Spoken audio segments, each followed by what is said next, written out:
Sur un sujet, alors c'est très marrant parce qu'on a invité beaucoup de politiques et en réalité, il y en a très peu qui sont venus. Ce qui est intéressant en soi, c'est-à-dire qu'en fait, on a l'impression qu'ils sont sur du temps court et qu'ils oublient les choses qui restent. En fait, nos vies passent et les territoires restent. Et quelque part, nous sommes sur des lieux qui ont des identités, qui ont des noms, qui veulent dire quelque chose. Et au-delà d'un droit de sang, moi je crois qu'il y a beaucoup en fait une identité de lieu, c'est-à-dire qu'on vit quelque part et du coup être dans ces quelque part, c'est aussi partager, c'est aussi le partager, c'est aussi le vivre, l'animer.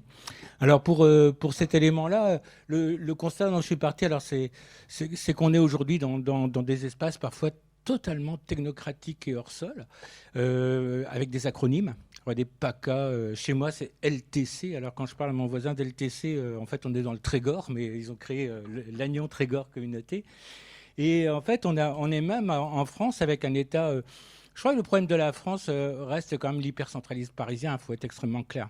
C'est-à-dire qu'en réalité, on a une caste qui ne cesse de nous vanter la France comme étant l'égalité. C'est aujourd'hui au cœur de la devise obligatoire sur tous les frontons des écoles, pour réaliser concrètement exactement l'inverse et concentrer notamment les privilèges financiers au profit d'une minorité localisée dans le centre-ville de Paris. On a quand même 63% des Français les plus riches à Paris, intramuros, et ils ont augmenté leur revenu de 40% en 5 ans. Il y a un vrai problème français où on affirme l'égalité pour bâtir l'inverse. Et du coup, on nie les territoires. Le Poitou, par exemple, a été clairement détruit. On l'a transformé en un seuil. Le Poitou n'est pas un seuil, c'est une surface. Mais en basculant le mot, on a transformé une surface en un point et fait en sorte qu'il disparaisse. Et ce qu'il y a de frappant, c'est comment même on détruit, voire on nie les identités. En Bretagne, quand même, on a une mobilisation, Le Monde disait entre 13 000 et 30 000 manifestants. Donc, on en reparlera un petit peu tout à l'heure. C'est quand même gigantesque. Ça n'a pas été écouté. La pétition incroyable, 105 000 quand même, signatures obtenues à l'échelle d'un département par écrit, parce qu'il n'y avait pas le droit par Internet, par les gens de Bretagne Réunie, c'est quand même incroyable.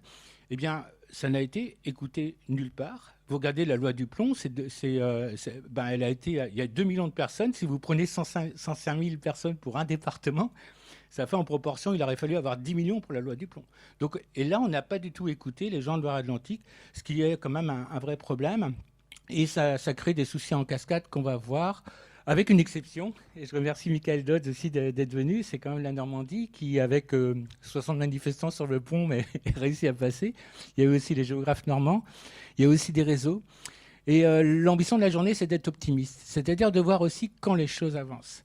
Et pour la Bretagne, les choses avancent souvent quand il y a un contexte politique, quand il y a des ouvrages et des gens qui en parlent, quand il y a des relais dans la presse, et quand on a souvent des événements de temps court. C'est-à-dire qu'on va avoir une manif, on va avoir quelqu'un qui s'en empare, un événement qui fait que là, ça peut éventuellement basculer. Mais c'est très intéressant de voir comment, finalement, on peut avancer sur cette chose actuellement oubliée, et c'est l'enjeu aujourd'hui de la journée. C'est-à-dire que vous apportez des idées pour dire, mais pourquoi on ne revient pas à l'évidence de ces 4 ensembles forts et équilibrés, chacun ayant une identité porteuse, c'est-à-dire qu'il ne s'agit en aucun cas qu'ils fusionnent. L'Ouest, c'est quand même une approche très coloniale de la France, comme le Grand Est, qui est quand même au milieu de l'Europe pour l'Alsace. Enfin, c'est hallucinant.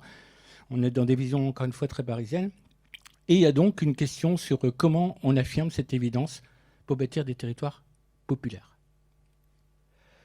Et là, alors on avait eu, je parlais pour 2008, un truc intéressant qui était par rapport à la Normandie, où on avait bien envisagé par des cartes que, effectivement, avoir 2 régions, en plus basse Normandie, c'était pas très porteur, 1,4 et 1,8 millions d'habitants, il valait mieux en avoir une de 3,2 millions.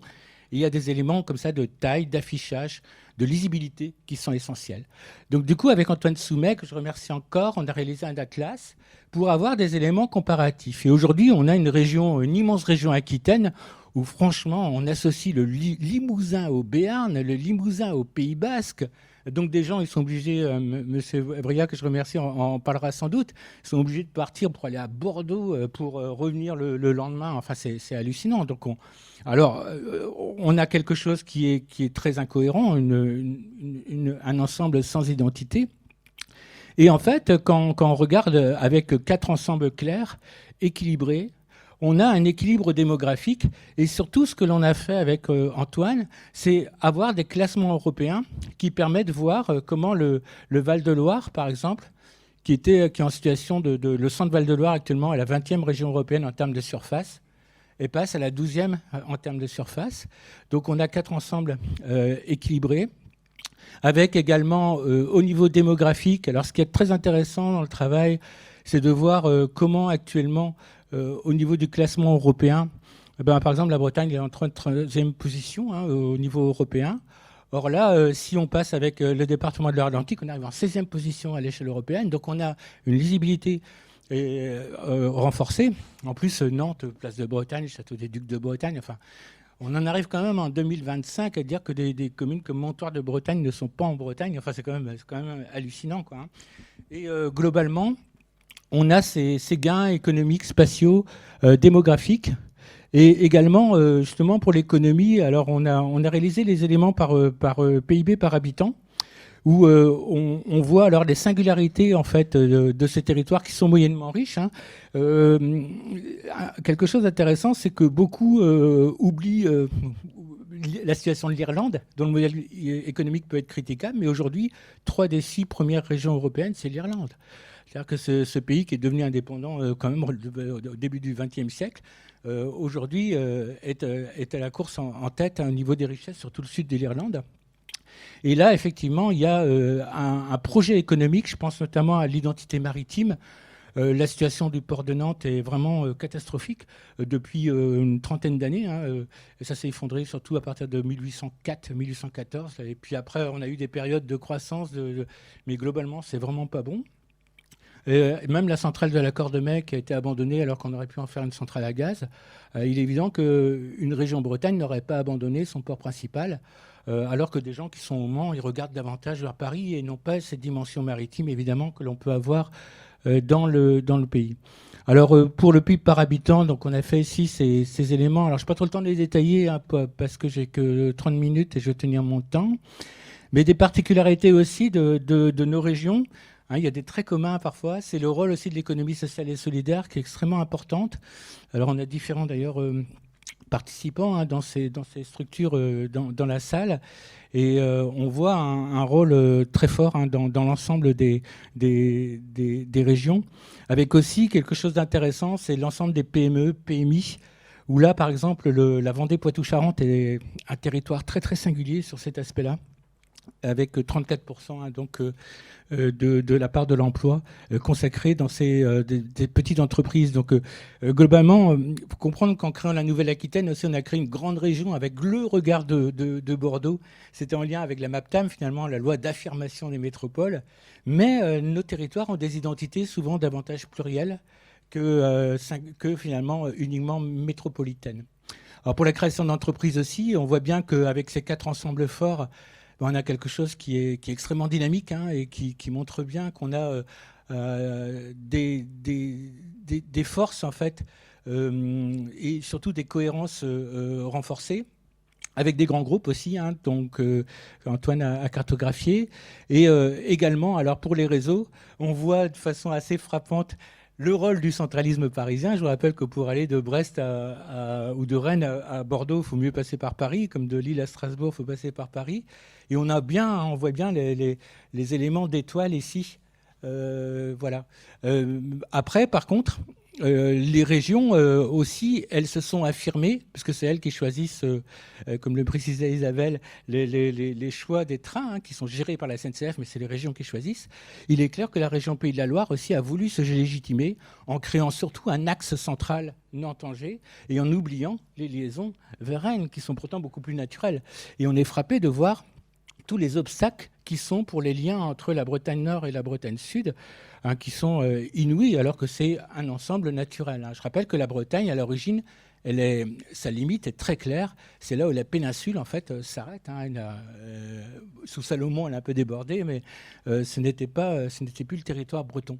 Et quand on voit après les géographies urbaines, alors là, c'est très intéressant parce qu'on a aussi différents bassins de vie. Je reparlerai des pays tout à l'heure, qui montrent bien comment, y compris en Vendée, Poitou-Charentes, on a justement quelque chose de multipolaire, en fait, hein, qui a une sorte de polycentrisme urbain, qu'on retrouve aussi en partie en Normandie, et qui fait l'originalité justement de nos territoires, hein, qui ne sont pas forcément écrasés par une seule métropole dominante, et permettent à tous d'avoir aussi un équilibre dans les services de santé, d'école ou autres.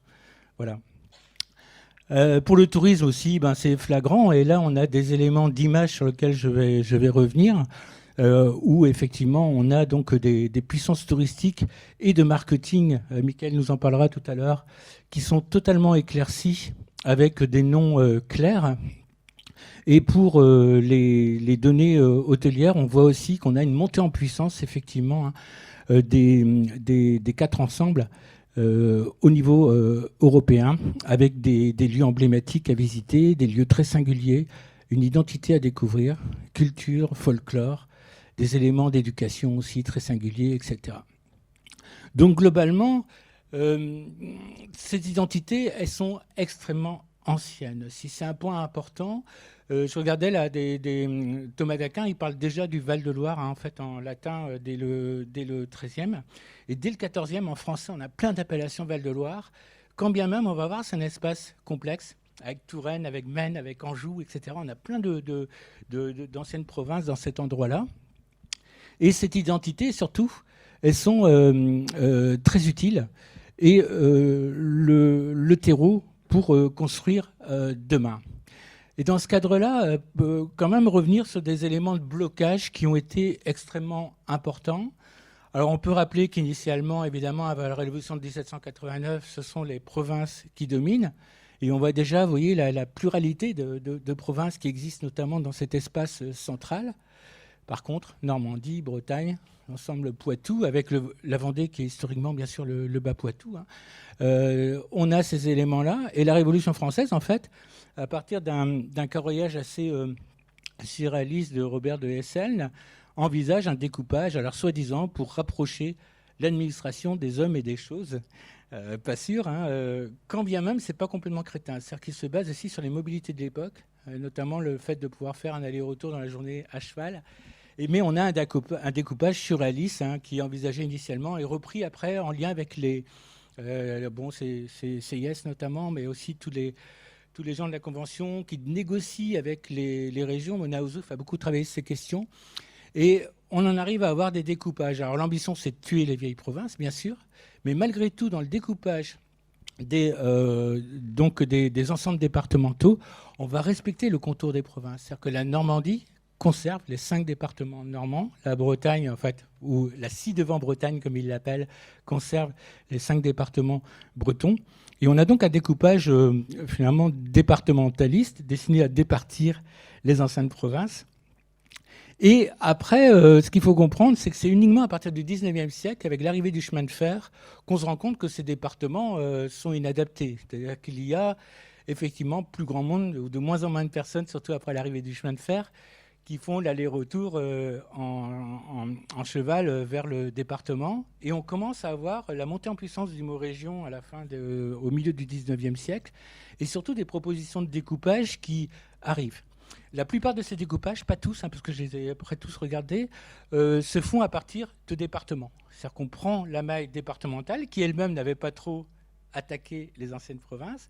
On prend la maille départementale pour construire de nouveaux découpages. Et ce qui est intéressant, c'est qu'on en a que la plupart, en fait, reprennent. Vous regardez ici Vendée, Poitou, Charentes, vous regardez évidemment la Bretagne, vous regardez la Normandie. La plupart reprennent ces ensembles-là. Où il y a le problème, surtout, c'est à partir de la zone centrale. Et alors, on a des découpages après qui sont assez surréalistes. Notamment, alors je montre tout de suite, je montrerai tout à l'heure celui de Michel Debré en 46, qui vraiment, lui, découpe en 41 ensembles pour tout démolir. Mais globalement, on en arrive à des découpages où on retrouve ces propositions-là d'avoir 4 ensembles équilibrés pour l'ouest de la France.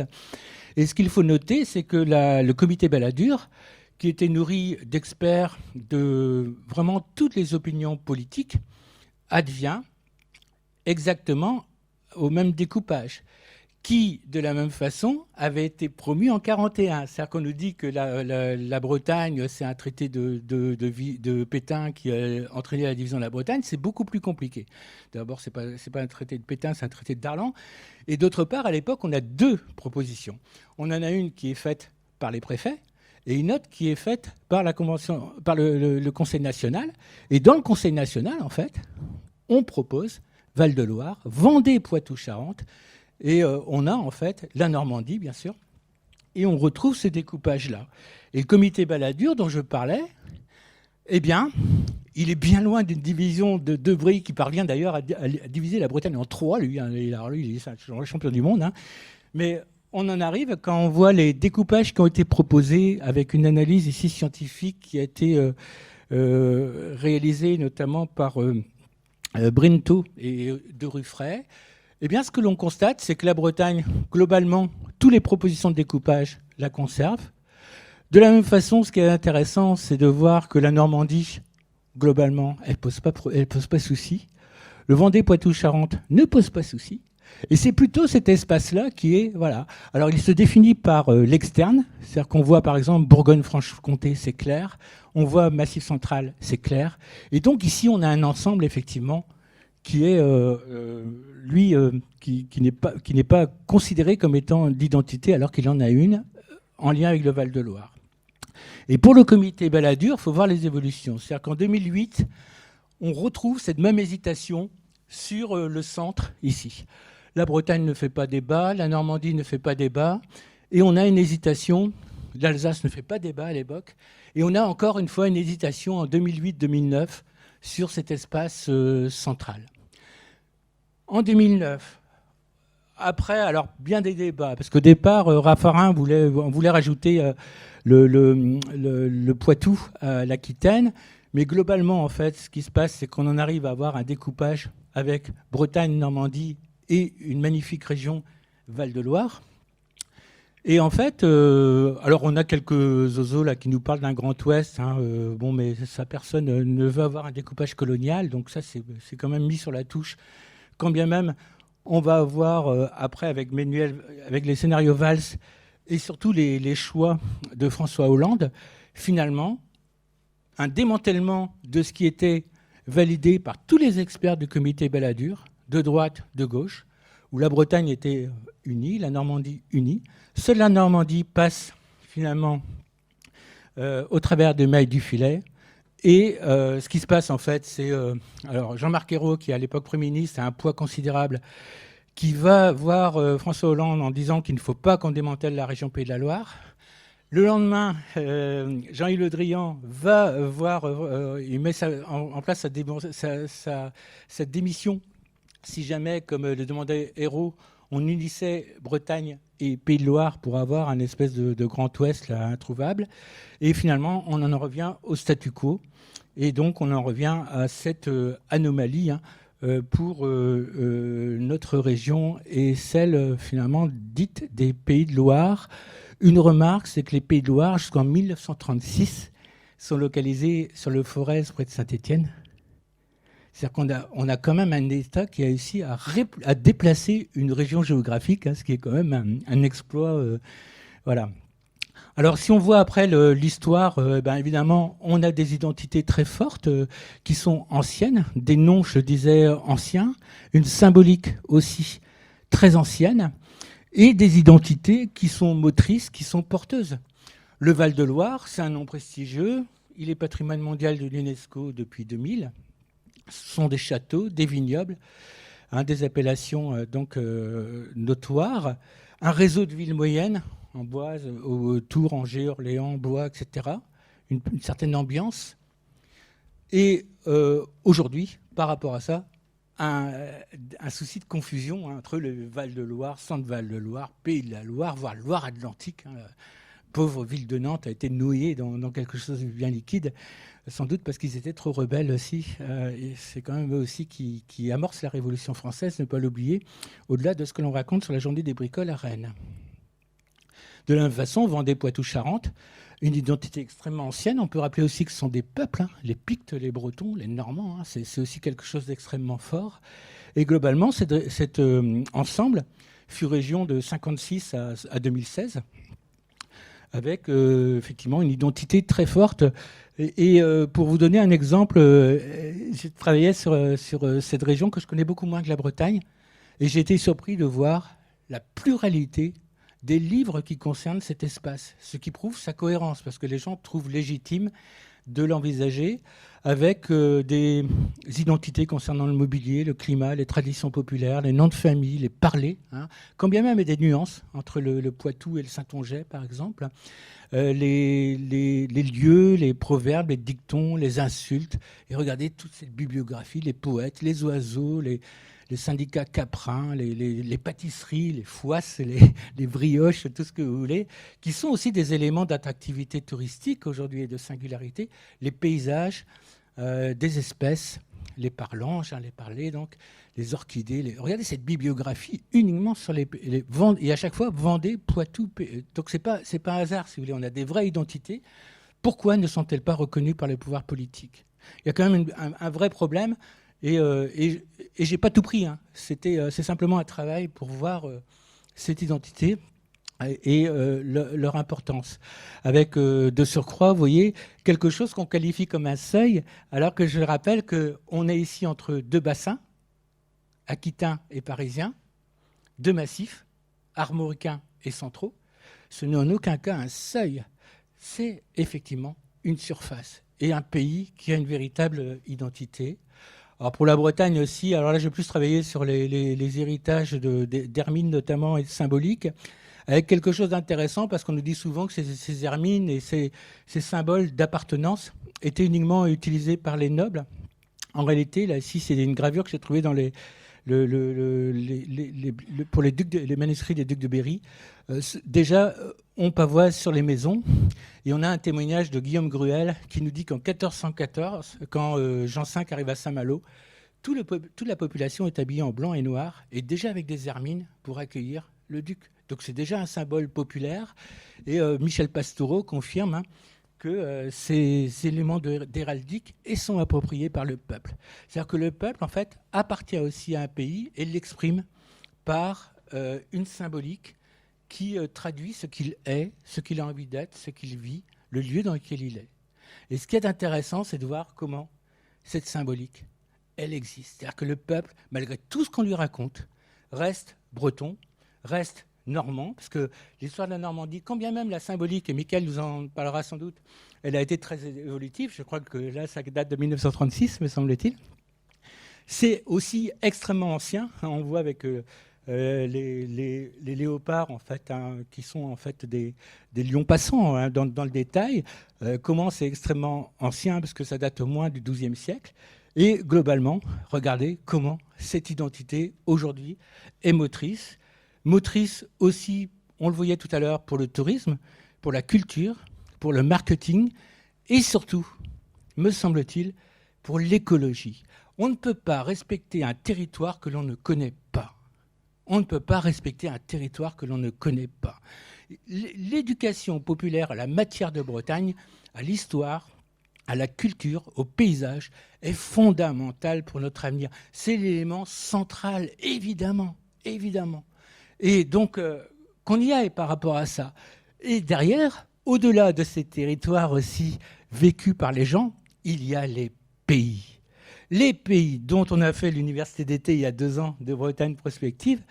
Et je suis frappé de voir comment des entreprises aujourd'hui commencent à s'emparer des pays. Les politiques, pareil, ils ont tué les pays. Ils étaient quand même, avec la loi Pasqua de 1994, adoptée par la droite. En 1999, adoptée par la loi Vonnet. Tout le monde était pour les pays, avec des conseils de développement, etc. Il n'y a pas eu de budget. Aujourd'hui, les pays sont sacrifiés. Or, ces pays sont des éléments vitaux, surtout sur l'ouest de la France, et s'affirment aussi, alors on a travaillé en Bretagne, par une presse plurielle. Alors là, c'est avec ChatGPT, il en a oublié plein, hein, mais que j'ai réalisé cette carte il y a 3 jours. Et globalement, là, j'ai zoomé pour voir, voilà. Mais on a des journaux de pays partout qui ont une vitalité phénoménale, qui restent une semaine sur la table et qui souvent traduisent la réalité de la vie des gens. Un exemple, parmi tant d'autres, le Pays de Caux, ancestral, avec des frontières inchangées, avec des bassins de vie, avec des villes qui, en doublon, comme dans le pays de Ré, s'appellent Fauville-Ancaux, Caudebec-Ancaux, Saint-Valéry-Ancaux, Becqueville-Ancaux. Les gens sont des Cauchois, ont pendant une semaine le magazine du Pays de Caux sur leur territoire. C'est la vie quotidienne, c'est le quotidien, c'est leur territoire d'appartenance des pays, de pays. Et pour finir, ce qui me frappe aussi, c'est de voir quand est-ce que la mobilisation populaire se crée. Elle se crée lorsqu'il y a un diagnostic clair, et c'est pour ça qu'on essaye aujourd'hui d'en faire un. Elle se crée quand les gens s'en emparent. Or, depuis 2014, on n'en parle plus. Les gens ont pris un coup de bambou aussi après la manifestation quand même monstre à Nantes, où il ne s'est finalement rien passé. Et on constate qu'en fait, on en a parlé dès 2009 sur des blogs, etc. En Normandie, les gens animaient. Et aujourd'hui, on a toute une série de réseaux, Bretagne Réunie, Bray 5 sur 5, Alain Nantaise, enfin toute une série de réseaux qui portent l'unité bretonne, par exemple. Et on a même, dans la ville de Nantes, des placards qui avaient été ici financés par l'UDB pour qu'on avance sur cette cohérence territoriale. Donc pour finir, c'est plus une ouverture qu'évidemment conclure. Conclure était une bêtise, disait Flaubert. Moi, je crois beaucoup à l'avenir de territoires populaires, tout simplement. Les territoires vécus par les gens, quoi. Mon voisin, il est breton, il est du Trégor, voilà, c'est clair. Et en fait, je crois que la Normandie montre l'exemple aussi. Plus personne ne parle beaucoup de Basse-Normandie. Quelqu'un qui parlerait de Basse-Normandie semblerait presque sortir d'une armoire du 19e siècle aujourd'hui, quand bien même il peut y avoir des réticences, encore une fois. Il y avait des soi-disant problèmes de la capitale, mais combien de pays en Europe ont plusieurs capitales ? Les Pays-Bas ont Rotterdam comme capitale économique, Amsterdam capitale politique, La Haye comme capitale même judiciaire. Donc ce sont des faux problèmes et il y a moyen d'avoir un partage avec Nantes, capitale internationale, Rennes, capitale administrative, Brest, capitale maritime, etc. Et en fait, en Bretagne aussi, plein de choses sont déjà à 5. C'est-à-dire qu'on a cette volonté populaire qui agit. Météo BZH, Jérôme est là. Ils sont sur 5 départements. Ils ont 8200 abonnés sur YouTube qui regardent tous les jours la météo. Produit en Bretagne, évidemment. La Cour d'appel de Rennes est à 5 départements. Le droit est breton. Le point BZH, David est là, il nous en parlera. Ils sont établis de fait sur l'ensemble de la Bretagne. Bretagne vivante, l'écologie, ça ne se discute pas. C'est aussi sur l'ensemble de la Bretagne. Plein d'associations culturelles, etc. Donc finalement, cet avenir, et sans doute que beaucoup auront des idées là-dessus, c'est aussi à nous de le construire. Pas forcément attendre les politiques. Finalement, ce sont des stratégies à établir pour faire en sorte que les choses avancent. Et donc, l'avenir sera un petit peu celui que l'on va peut-être en partie produire aujourd'hui lors de nos discussions. Voilà, je vous remercie beaucoup de votre attention.